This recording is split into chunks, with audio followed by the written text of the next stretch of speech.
जगन्नाथ। सभी देशवासियों को पीना का नमस्कार। आज हम लोग इसरो की और एक सफलता की कहानी के बारे में डिस्कशन करेंगे। ऐसे तो इसरो की बहुत सारी उपलब्धियां हैं। इसरो क्या होता है? Indian Space Research Organisation. ठीक है, यही इसरो का हमारा लोगो है। ठीक है, अब देखिए इसरो का जो लेटेस्ट मिशन है वो मिशन का नाम होता है SSLV D3/EOS-08। क्वेश्चन ये है कि ये SSLV क्या होता है? ये होता है स्मॉल सैटेलाइट लॉन्च व्हीकल, और EOS का मतलब क्या होता है? अर्थ ऑब्जर्वेटरी सैटेलाइट। ये जो अर्थ को ऑब्जर्व करने के लिए जो सैटेलाइट है, इसी के लिए इसका नाम होता है EOS-08। ठीक है, ये डेवलपमेंटल फेज में था। 3 ठो SSLV छोड़ा गया था डेवलपमेंटल स्टेज में। पहला छोड़ा गया था अगस्त 2022 में SSLV D1EOS-02, जो कि अनसक्सेसफुल था। फिर दूसरा बार छोड़ा गया फरवरी 2023 में, फरवरी महीना में 2023 में छोड़ा गया, जिसका नाम था SSLV D2EOS-07, जो कि सक्सेसफुल था। और इस साल 2024 में इंडिपेंडेंस डे का नेक्स्ट दिन मतलब 16 अगस्त सवेरे 9:17 में SSLV D3 क्या सक्सेसफुली प्रक्षेपण किया गया और 2 सैटेलाइट को सक्सेसफुली अपना ऑर्बिट में वो छोड़ दिया। ठीक है, अभी क्वेश्चन है कि ये जो SSLV प्रोजेक्ट ये इसरो क्यों लिया है? SSLV प्रोजेक्ट को इसरो क्यों लिया?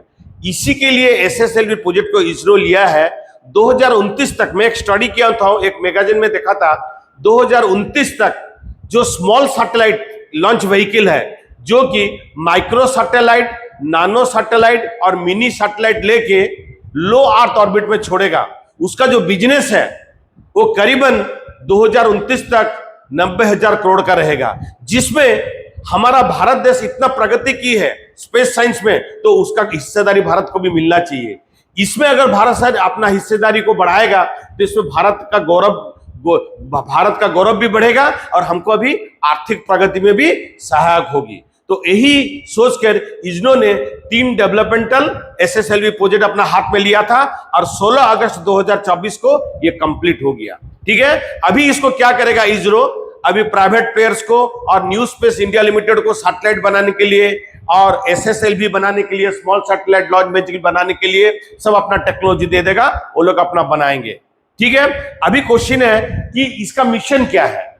हम लोग जो SSLV जो प्रोजेक्ट हाथ में लिया गया था इसरो का, उसका मिशन क्या है? देखिए, उसका मिशन होता है, मिशन ए है कि हम लोग को माइक्रो सैटेलाइट बनाना है। मतलब हम लोग इंडिया में माइक्रो सैटेलाइट बनाएंगे। क्रिएटिंग पेलोड इंस्ट्रूमेंट्स मतलब सैटेलाइट में हम लोग कुछ पेलोड रखेंगे। पेलोड के बारे में थोड़ा आगे में मैं बात करता हूं, क्या क्या पेलोड है। ठीक है, पेलोड को बनाएंगे और पेलोड को सैटेलाइट में फिक्स करेंगे। ठीक है, और नया टेक्नोलॉजी का हम लोग इसमें प्रयोग करेंगे। इसी के लिए हम लोग का ये वाला मिशन था, SSLV प्रोजेक्ट का मिशन था, जो कि सक्सेसफुल हो गया डेवलपमेंटल स्टेज।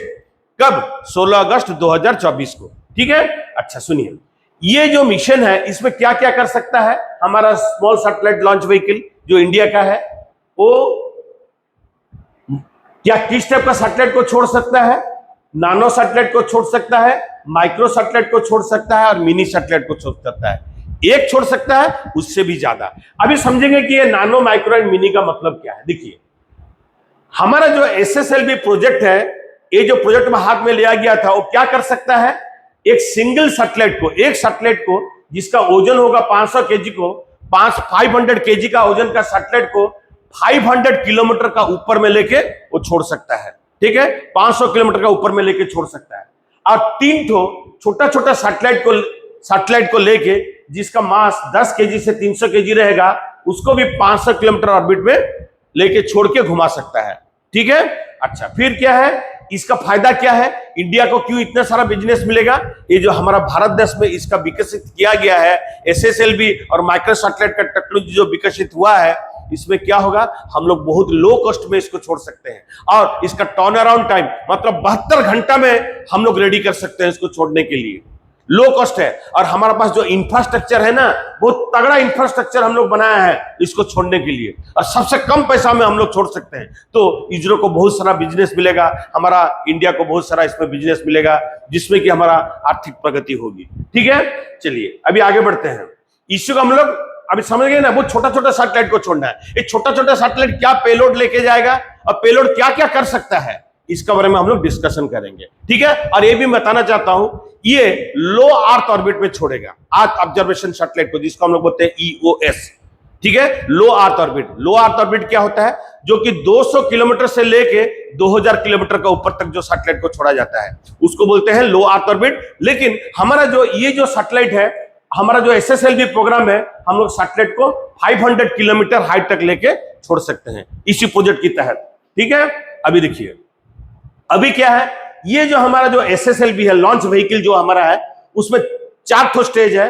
पहला स्टेज, फर्स्ट स्टेज होता है सॉलिड मोटर रहता है। सेकंड स्टेज में भी सॉलिड मोटर रहता है, देखिए। थर्ड स्टेज में भी सॉलिड मोटर रहता है। एंड जो फोर्थ स्टेज है उसको बोलते हैं वेलोसिटी ट्रिमिंग मॉड्यूल, जिसमें लिक्विड फ्यूल है, मतलब लिक्विड ईंधन है। ठीक है, बाकी 3 स्टेज में, पहला स्टेज, सेकंड स्टेज और थर्ड स्टेज में, ये जो SSLV है उसमें क्या है, सॉलिड ईंधन है। और इसका टोटल वजन सैटेलाइट के साथ मिला के कितना लिफ्ट ऑफ मास है, 100-200 टन। 100-200 टन मतलब 120 टन। इसका मतलब ये जो लॉन्च व्हीकल का जो मास है और जो पेलोड या सैटेलाइट को लेके जाएगा, उसका मैक्सिमम मास कितना हो सकता है, 120 टन। इतना टन का वजन लेके ऊपर उठा सकता है। ठीक है, ये लॉन्च व्हीकल जो है। ठीक है, इसका जो डायमीटर है मतलब व्यास है, इसका व्यास होता है 2 मीटर और इसका लंबाई होता है 34 मीटर। इसका लंबाई होता है 34 मीटर। EOS का मतलब फिर समझा देता हूं मैं, इसको बोलते हैं अर्थ ऑब्जर्वेशन सैटेलाइट। ठीक है, ये क्या होता है मैं समझाऊंगा आगे। ठीक है, मिशन का नाम आपको समझ में आ गया क्या मिशन था। ठीक है, अभी देखिए स्टेज 1 जो है, इसको SS1 बोलते हैं। जो स्टेज 1 है, देखिए ये वाला स्टेज 1 है। इसमें जो ईंधन है, इसमें कितना बल का उत्पन्न कर सकता है, 2496 किलो न्यूटन। सेकंड स्टेज कितना बल उत्पन्न कर सकता है, सेकंड स्टेज का जो हमारा जो ईंधन है वो 234.2 किलो न्यूटन का क्या कर सकता है, बल पैदा कर सकता है, फोर्स। और जो थर्ड स्टेज का सॉलिड फ्यूल है हमारा, सॉलिड फ्यूल जो मोटर है हमारा, जिसमें सॉलिड फ्यूल यूज होता है, ठीक है, वो कितना फोर्स उत्पन्न कर सकता है, 160 किलो न्यूटन। ठीक है, और इसमें सॉलिड फ्यूल यूज होता है और सॉलिड फ्यूल का नाम है हाइड्रोक्सिल टर्मिनेटेड पॉलीब्यूटाडाइन। ठीक है, ये होता है उसका फ्यूल का नाम, जो ईंधन है उसका नाम है।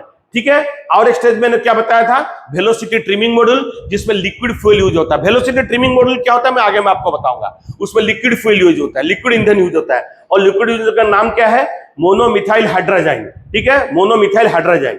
ठीक है, इसका काम क्या है हम लोग आगे देखेंगे। ये भी कितना है, 50 न्यूटन का क्या कर सकता है, इसमें 50 न्यूटन का थ्रस्टर लगा है, 50 न्यूटन। ठीक है, 50 न्यूटन का थ्रस्टर लगाया गया। ठीक है, इसमें लिक्विड फ्यूल यूज होता है।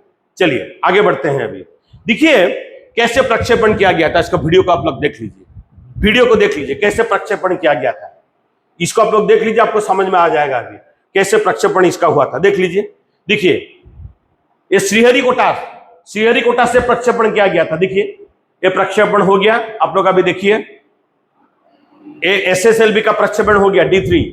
देखिए मैं आपको बता देता हूं कैसे फर्स्ट स्टेज का फ्यूल खत्म होने के बाद अलग हो जाता है। देखिए अभी फर्स्ट स्टेज का फ्यूल खत्म हो जाएगा, अलग हो जाएगा। देखिए फिर सेकंड स्टेज का प्रज्वलन होता है, दिखा देता हूं मैं, अभी समझ में आ जाएगा आप लोग को। थोड़ा वीडियो को एक बार देख लीजिए, आप लोग ये वीडियो को थोड़ा देख लीजिए, समझ में आ जाएगा आप लोग को। ऐसे जा रहा है SSLV हमारा। देखिए अभी यहां पर क्या हो गया, देखिए ये अभी सेकंड स्टेज है। सेकंड स्टेज में क्या बताया था, 3 स्टेज है सॉलिड फ्यूल जिसमें यूज होता है। पहला स्टेज का काम खत्म हो गया, वो बहुत सारा बल उत्पन्न करता है, मैं दिखा दिया कितना बल उत्पन्न करता है। उसको ऊपर उठाया और उसको बहुत तेजी से आगे लेके चला, बहुत तेजी से आगे लेके चला। ठीक है, ऊपर का तरफ लेके चल रहा है। अभी ये सेकंड स्टेज का प्रज्वलन हो चुका। देखिए अभी सेकंड स्टेज आगे बढ़ रहा है। देखिए अभी सेकंड स्टेज आगे बढ़ रहा है। सैटेलाइट को लेके आगे बढ़ रहा है, देख लीजिए। अभी सेकंड स्टेज आगे बढ़ रहा है, फिर सेकंड स्टेज अलग हो जाएगा। देखिए सेकंड स्टेज अलग होके क्या हो गया, अभी आप लोग देख लीजिए, मैं बता दे रहा हूं। अभी देख लीजिए सेकंड स्टेज कैसे अलग हो गया, आप लोग को समझ में आ जाएगा। अभी फिर मैं दिखा रहा हूं आपको, समझ में आ जाएगा। देखिए और एक बार देख लीजिए। देखिए सेकंड स्टेज है, ये सेकंड स्टेज, फिर थर्ड स्टेज आ जाएगा। देखिए सेकंड स्टेज अलग होकर थर्ड स्टेज आ जाएगा। देखिए अभी थर्ड स्टेज आ गया। देखिए थर्ड स्टेज, सेकंड स्टेज अलग हो गया। इसको अलग क्यों करते हैं? अलग करने से क्या होता है, उसको ओजन घट जाता है। जैसे ओजन घट जाता है, बहुत बाकी जो स्टेज बचता है वो उसको और ज्यादा गति प्रदान करती है। ओजन घट जाएगा तो क्या करेगा, गति और ज्यादा मिलता है। जो बचा हुआ जो अभी फ्यूल है उसको और जोर से आगे लेके चलती है, ठीक है, और गति प्रदान करती है जो बचा हुआ इंजन है, ठीक है। तो अभी थर्ड स्टेज का खत्म हो गया। अभी देखिए फाइनल स्टेज, देखिए थर्ड स्टेज खत्म होने के बाद मैं आपको दिखा रहा हूं। थर्ड स्टेज खत्म हो गया, ये वाला हो गया वेलोसिटी ट्रिमिंग मॉड्यूल, ये अब गया वेलोसिटी ट्रिमिंग मॉड्यूल। लेकिन मैं आपको एक चीज बताना चाहता हूं इधर में, आप लोग फर्स्ट स्टेज देख लीजिए, सेकंड स्टेज देख लिए, थर्ड स्टेज देख लिए। जैसे थर्ड स्टेज में आ जाता है ना, उसका गति काफी हो जाता है। और इसको कितना किलोमीटर का ऊपर में लेके छोड़ना था, 475 किलोमीटर का ऊपर में, ये याद रखिए 475 किलोमीटर का ऊपर में। एक चीज देखिए, मैं आपको थोड़ा बताना चाहता हूं, आप लोग इसमें एक चीज देखिए, आपको समझ में आ जाएगा मैं क्या बोलना चाहता हूं आप लोग को। देखिए सपोज ये वाला हमारा अर्थ है, आप लोग को बढ़िया से समझ में आ जाएगा। ये वाला हमारा अर्थ है, ठीक है, ये वाला हमारा अर्थ है। जस्ट ए मिनट, ये वाला हमारा अर्थ है, ठीक है। सैटेलाइट को कितना ऊपर लेके जाएगा रॉकेट? रॉकेट लेके जाएगा 475 किलोमीटर का ऊपर में। देखिए कितना कितना किलोमीटर का ऊपर तक लेके जाता है रॉकेट को, 400। ये जो हमारा लॉन्च व्हीकल है 475 किलोमीटर हाइट में लेके जाता है, 475 किलोमीटर। और 475 किलोमीटर में कितना स्पीड में छोड़ने से वो सैटेलाइट होके घूमेगा, ऐसा ऐसा घूमता रहेगा आपका चारों तरफ। वो स्पीड होता है, जो स्पीड चाहिए वो स्पीड होता है, मैं बता दे रहा हूं 7.24 किलोमीटर पर सेकंड। मतलब एक सेकंड में कितना डिस्टेंस जाना है, 7.24 किलोमीटर।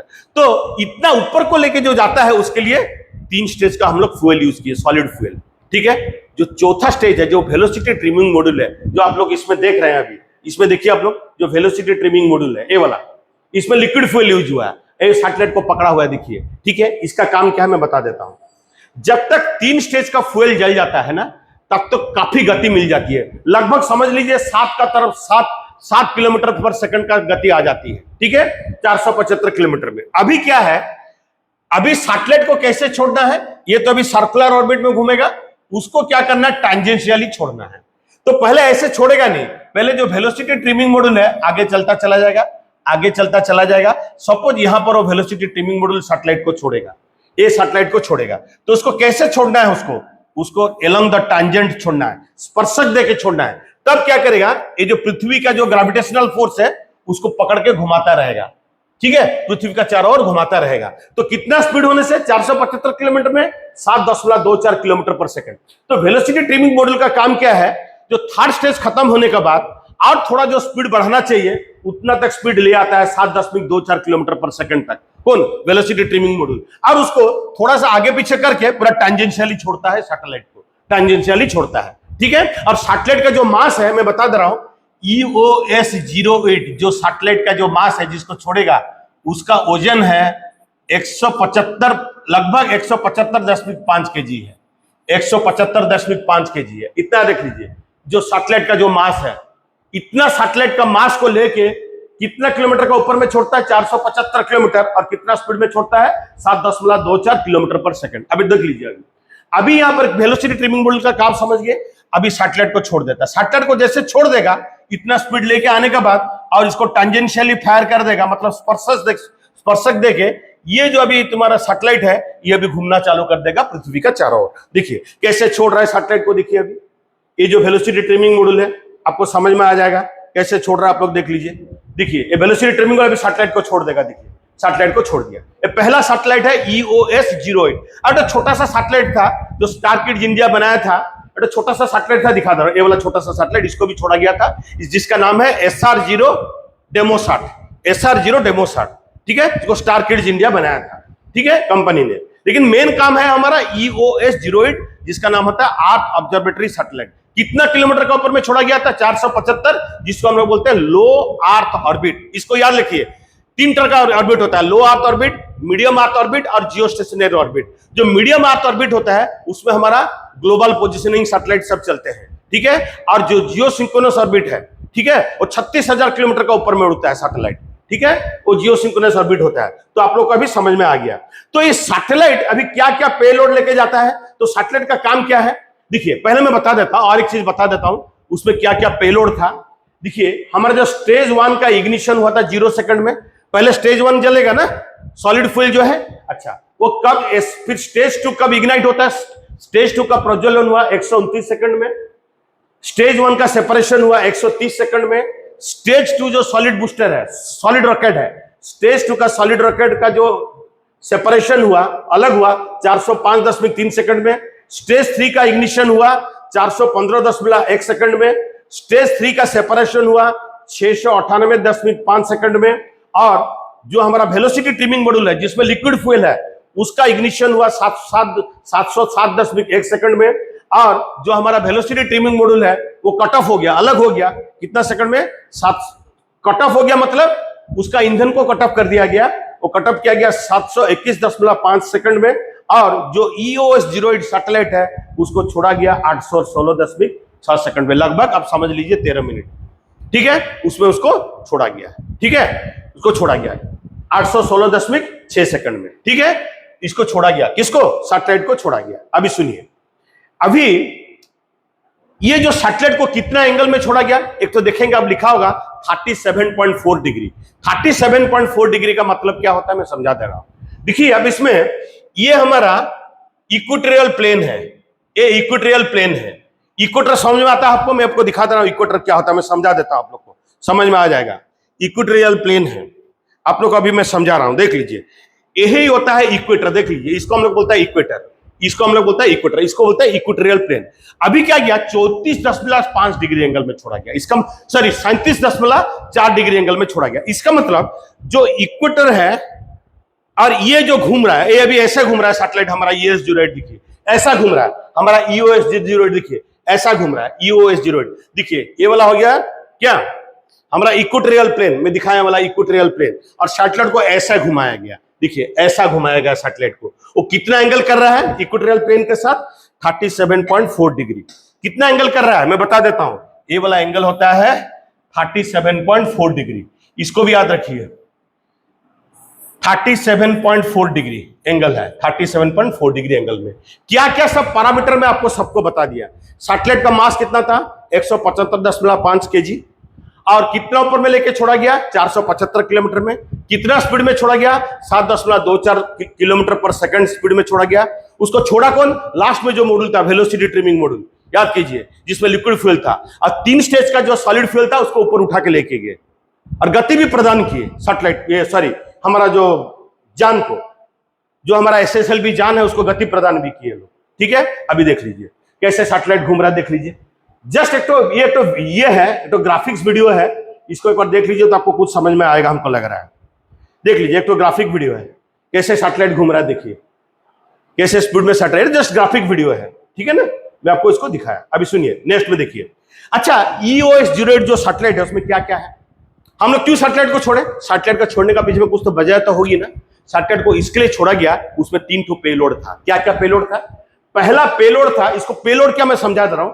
पहला पेलोड था electro optical infrared payload, EOIR बोलते हैं, इलेक्ट्रो ऑप्टिकल इंफ्रारेड पेलोड। इसका काम क्या है देखिए, जो इलेक्ट्रो ऑप्टिकल इंफ्रारेड पेलोड है, ये जो है क्या करता है, ये तो बहुत 475 किलोमीटर के ऊपर में उड़ता है, बहुत नजदीक में है, ये तो लो अर्थ ऑर्बिट है, बहुत अच्छा से फोटो ले सकता है पृथ्वी का, बहुत अच्छा से फोटो ले सकता है। देखिए ये वाला है इलेक्ट्रो ऑप्टिकल इंफ्रारेड पेलोड, यही वाला है, देख लीजिए, बहुत अच्छा से फोटो ले सकता है। लेने से क्या होगा? वीडियो ले सकता है, फोटो ले सकता है, लेने से क्या होगा? आप लोग देख लीजिए, लेने से क्या होगा। क्या क्या इसमें हो सकता है? Disaster monitoring. डिजास्टर मॉनिटरिंग मतलब जो आपदा है, जो विपर्जय है, उसका निगरानी कर सकता है। निगरानी करने से क्या हुआ? जान माल का नुकसान कम होगा। आपको पता है निगरानी करने से क्या होता है? एनवायरमेंटल मॉनिटरिंग, मतलब जो पर्यावरण की भी निगरानी कर सकती है, ये पर्यावरण की, हमारे देश में जो वायुमंडल है, पर्यावरण है, जंगल है, नदी है, सब कुछ है, जो पर्यावरण है उसका भी निगरानी करती है। निगरानी करने से भी हमारा बहुत जान माल का नुकसान जो हमारा जिसको मतलब जनजीवन का जो नुकसान होता है ना कोई भी जगह में एनवायरमेंटल कंडीशन के लिए, उससे हम लोग बचा सकते हैं। हम लोग आदमियों को भी बचा सकते हैं, देश का संपत्ति को भी बचा सकते हैं। ठीक है, एनवायरमेंटल मॉनिटरिंग भी करता है। फायर डिटेक्शन, इसका मतलब कहीं पर आग लगा हुआ है, देखिए कहीं पर आग लगा हुआ है, कहीं पर आग लगा हुआ है, उसको भी ये निगरानी कर सकता है। तो क्या हो गया, जान माल का कम नुकसान होगा। ठीक है, फिर क्या कर सकता है, वोल्केनिक एक्टिविटीज, जो हमारा आग्नेयगिरी है, वोल्केनिक एक्टिविटीज है, इसका भी वो क्या कर सकता है, क्या कर सकता है, निरीक्षण कर सकता है। ठीक है, बहुत जरूरी है निरीक्षण करना। कब कहां पर ज्वालामुखी फट जाती है पता नहीं है, बहुत जान माल का नुकसान होता है, और उसका गति भी हम लोग को समझ में आ जाएगा किस तरफ जा रहा है, तो जान माल का नुकसान बच सकता है। ठीक है, उससे हम लोग बच सकते हैं। फिर क्या कर सकता है, हमारा कोई भी डिजास्टर मतलब भूकंप। ठीक है, डिजास्टर क्या क्या होता है, भूकंप होता है, बन्या हो सकता है, ठीक है, कभी कभी सुनामी हो सकता है, सब तो डिजास्टर है, उसका भी मॉनिटरिंग करता है। Industrial and power plant disaster, मतलब कोई भी इंडस्ट्री में और पावर प्लांट में अगर कुछ भी विपर्जय होता है उसका भी ये निगरानी कर सकता है, उसमें जान माल का नुकसान हम लोग घटा सकते हैं। लेकिन ये जो फोटो भी लेता है ना या वीडियोग्राफी करता है, जो भी फोटो लेता है वो क्या करता है, मिड वेव रेंज में इंफ्रारेड, इसमें इंफ्रारेड सेंसर है। ठीक है, मिड वेव इंफ्रारेड बैंड में लेता है और लॉन्ग वेव इंफ्रारेड बैंड में लेता है। ठीक है, ये दिन और रात दोनों तरह फोटो ले सकता है, वीडियोग्राफी भी कर सकता है। ठीक है, ये पहला पेलोड है। दूसरा पेलोड क्या है देख लीजिए, दूसरा पेलोड होता है global navigation satellite system reflectometric payload, इसको बोलते हैं GNSSR, global national GN satellite S system S, ये होता है रिफ्लेक्ट्रोमेट्रिक पेलोड। इसका काम क्या है चलिए देखते हैं। देखिए इसका काम क्या है, देखिए अभी क्या क्या है, ये सैटेलाइट अभी क्या करेगा, देखिए ये सैटेलाइट चारों तरफ इसको क्या करता है, सिग्नल छोड़ेगा, फिर उसका जो रिफ्लेक्ट होकर जो सिग्नल जाएगा उसको रिसीव कर करके कुछ डाटा वो कलेक्ट करता है। ठीक है, कुछ डाटा कलेक्ट करेगा, कौन सा, ग्लोबल नेविगेशन सैटेलाइट सिस्टम।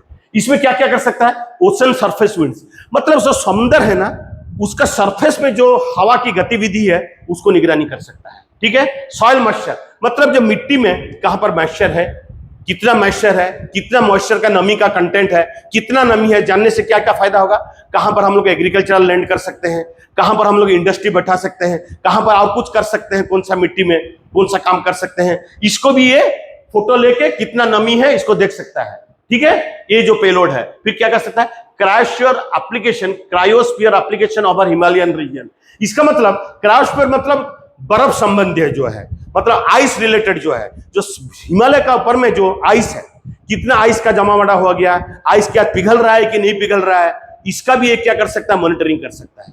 ठीक है, इसके लिए इसको छोड़ा गया है। फिर फ्रॉड डिटेक्शन, मतलब फ्रॉड डिटेक्शन मतलब कहां पर फ्रॉड आ गया है, फ्रॉड मतलब बन्या, हमको तो हिंदी में थोड़ा सा प्रॉब्लम है समझने के लिए। ठीक है, इसको फ्रॉड है, फ्रॉड को डिटेक्ट कर सकता है, इसका निगरानी भी कर सकता है, जान माल का नुकसान कम होगा। ठीक है, inland water body detection, inland मतलब जो जमीन में जहां जहां पर पानी है इसको भी डिटेक्ट कर सकता है, डिटेक्शन कर सकता है। करने से क्या फायदा होगा डिटेक्ट करने से, अब मुझे बताइए, अगर हम लोग पूरा ऊपर से देख लेते हैं, पृथ्वी का ऊपर में हमारा देश को देख लेते हैं, हमारे देश में लैंड में कहां कहां पर पानी है, एक जगह में पानी की कमी हो गया, दूसरा जगह में पानी कैसे पहुंचा सकते हैं, अगर हम लोग का नॉलेज होगा, कहां पर भारत देश का जो लैंड है उसका बारे में नॉलेज होगा, तब ना हम लोग कर सकते हैं। ठीक है, अभी देखिए स्टेट और स्टेट के बीच में, राज्य और राज्य का बीच में लड़ाई होता है पानी को लेके, तो यहां से ये लोग देख सकते हैं कि ये राज्य में जो नदी जाती है कहां तक जाती है, दूसरा राज्य में कहां से फ्लो होती है, तो लोग का बीच में झगड़ा भी लगेगा नहीं, इसका भी डिटेक्शन होता है। ठीक है, ये डिटेक्ट कर सकता है। ठीक है, तो ये सब काम ये वाला जो पेलोड है ये कर सकती है। फिर तीसरा पेलोड क्या है, देखिए यूवी डोजीमीटर, मतलब अल्ट्रा वायलेट डोजीमीटर, मैं इसका बारे में बता देता हूं। बहुत जल्दी हमारा Indian Space Research Organisation Gaganyaan mission चलाने वाला है, गगनयान मिशन, जिसमें हमारा 3 ठो एस्ट्रोनॉट स्पेस में जाएंगे, 400 किलोमीटर का ऑर्बिट में घूमेंगे, 400 किलोमीटर हाइट तक जाके ऑर्बिट में घूम के कुछ कुछ क्या करेंगे, एक्सपेरिमेंट करेंगे।